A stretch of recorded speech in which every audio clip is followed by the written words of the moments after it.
barnaamijkani waxaan uga warrami doonaa wadamada iyo luuqadaha Kushitic.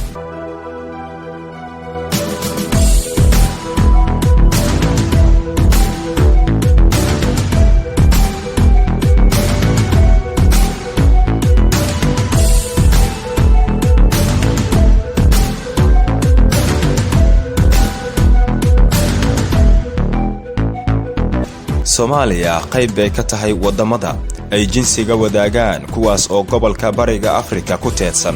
Soomaali ma ahan Carab, laakiin badankeena ayaa iska dhaadhiciyay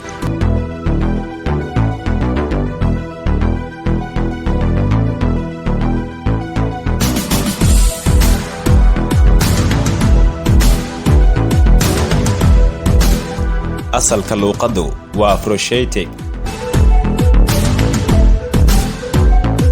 halka jinsiga uu yahay farac ka soo jeeda Kushitic. Geeska Afrika, Malta, North Africa, Sahel, West Asia waa meelaha askunka luuqadda Kushitic ay Soomaaliya luuqadeedu ka mid tahay luuqadaha Kushitic.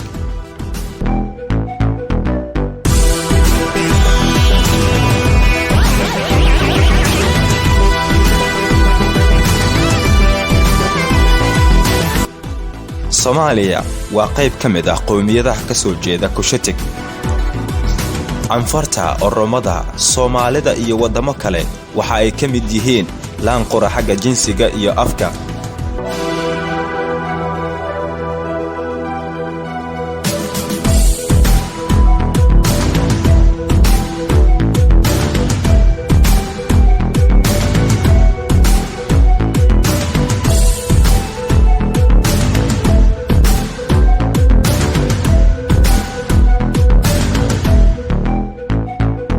waxaad dhawaan kaga bogan doontaa tixanaha barnaamijkani aan ka diyaariyay asalka Soomaalida halka ay ka soo jeedaan iyo wadamo badan oo aan taariikhdooda ku faaqidi doono barnaamijka dhexdiisa.